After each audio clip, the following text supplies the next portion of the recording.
Survivalist is the ability to handle whatever situation nature or man throws at you. At the top of the world, preparations for the end of the world. Watch that,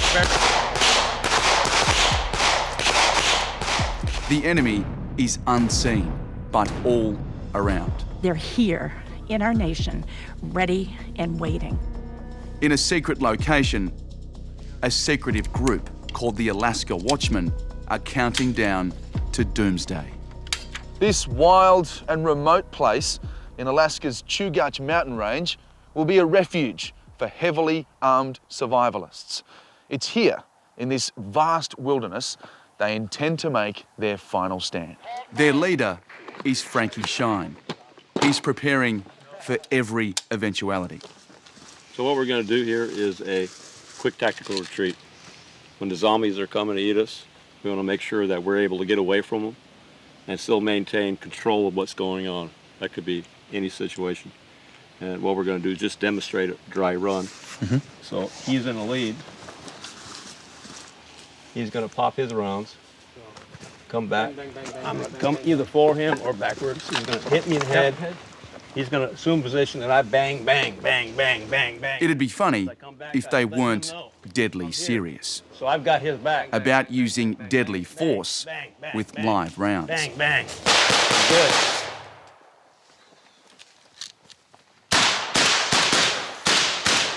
You want to move?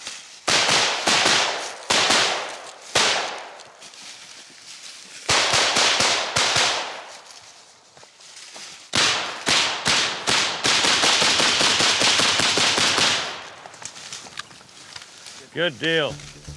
They believe in the prophecies of the Bible and the power of the gun.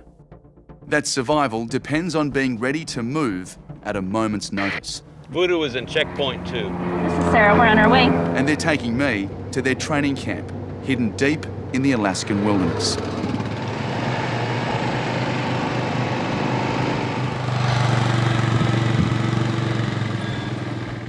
They're mostly middle class. Men, women, families, and firepower.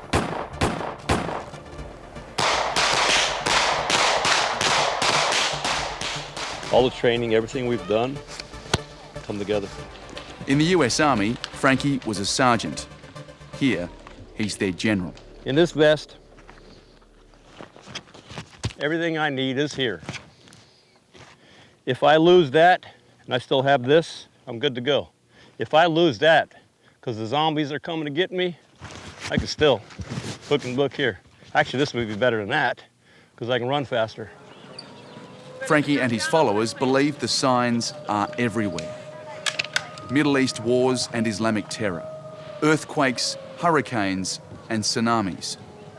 They don't understand why the rest of us are so complacent. What's the biggest thing that people take for granted? Wow, that's that they'll have a job tomorrow, that their employer will always be in business, that the grocery stores will always have food, that the phones and the utilities that are essential to our lives will always remain. Not so. Everything is in flux. It could change in the blink of an eye, and there's nothing anyone can do about it except for prepare. Carry one gun, carry one long rifle. Mashed potatoes. Case number 7. 2 flak vest, 4 bulletproof vest. No accidental discharges. If you're gonna die, die for a reason. If you wouldn't mind. This is the bit we're not filming? Yes, sir. Okay. Yep. Why did you start the Alaskan Watchmen? Because I realized I couldn't do it myself. The problem with that is day 5. At what point would I be able to sleep? These are for the AR magazine pouches. Trying to get away from the hungry crowd, some of whom may be very desperate to take my life.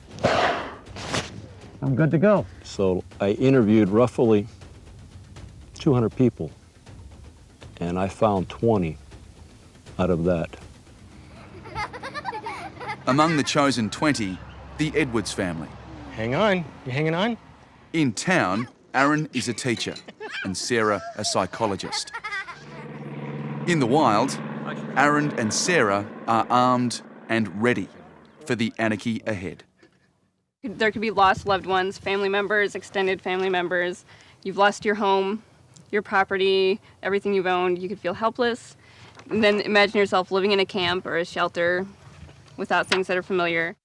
He wouldn't give us his real name, but Cowboy served in Afghanistan. I'm ready to go. I have at least 3 months' worth of supply for a family of 13.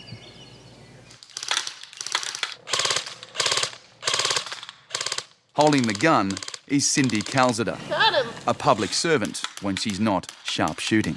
Oh, there it goes. And then there's Susan, a retired mortgage broker who's now investing in a fearful future. So, Sue, why did you join the Alaska Watchmen?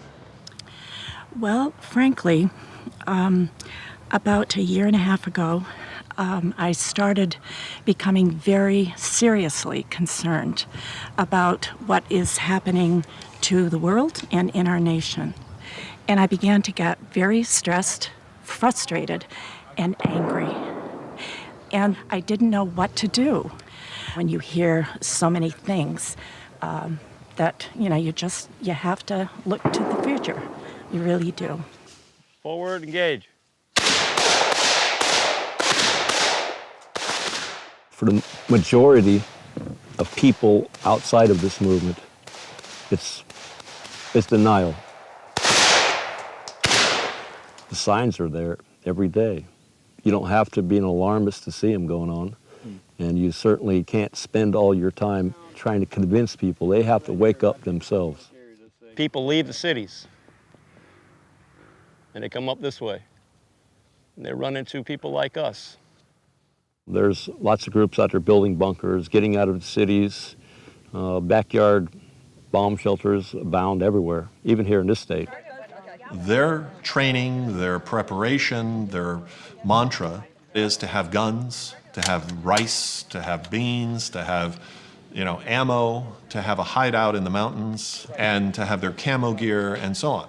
In other words, to be able to defend themselves against others in the case of one thing, and one thing only, anarchy.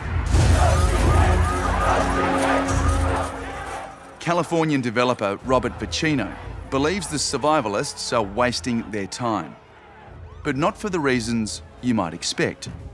That bag of rice is not going to save them from a nuclear attack or fallout, or a coronal mass ejection from the sun, or a pandemic that is rapidly widespreading around the world, or a mega tsunami or a pole shift with 300 to 500 mile an hour winds. What we're building for is what would be considered a biblical epic disaster. Do you believe an Armageddon is coming? Absolutely. Robert is buying up abandoned nuclear shelters that were built 60 years ago during the Cold War. He's turning them into state-of-the-art Doomsday bunkers. The best way to describe this facility is it's kind of like a submarine. It's got everything. Eventually there'll be a nice pool table in there so people have something to do. A society is created and a society will live. The average cost of a bed in one of his shelters is $50,000. 1,000 people have already signed up with his company, Vivos. How will they know when it's time to take shelter? Vivos is about those events that can be predicted. For example, if it's an asteroid, we may get years of notice. Perhaps a terrorist event has happened, maybe a nuke went off in London or Paris or New York. It might be a good time, if you live in Sydney, to run to your shelter, because your city could be next. That's right. Robert and his team want to build bunkers down under. We're looking from Brisbane down to Melbourne, and the thought is to have one between Sydney and Brisbane and another one between Sydney and Melbourne. Just paint us a picture of what it would be like in one of these bunkers. Have you ever been to a 4-star hotel, sitting in the lobby? That's what it's going to be like. And I can guarantee you, it's going to be much better than it's going to be on the surface. What's also helping sales is the so-called Mayan prophecy, the ancient calendar that ends on December 21st this year. In other words, Doomsday is 174 days away. It could be that the Mayans did foresee something. I can assure you that there will be a need to go to shelter. The question is not if, but when. Back in Alaska, the watchmen are on high alert. This is protection for me and anybody I love. That's a big gun. Yes, it is. And that's an AK-47? Yes, it is. Chinese model. Hold that for me, please. When handling a weapon, it's very important that your finger never goes on the trigger till you've acquired your target and you are ready to shoot. Their weaponry is notches right here. frightening to me. My inexperience, bewildering to them. You know we're not allowed to have these guns in Australia? Why is that? That's the law. I feel for you. Weapons hot. Weapons hot. Finger discipline. Finger discipline. Thank you.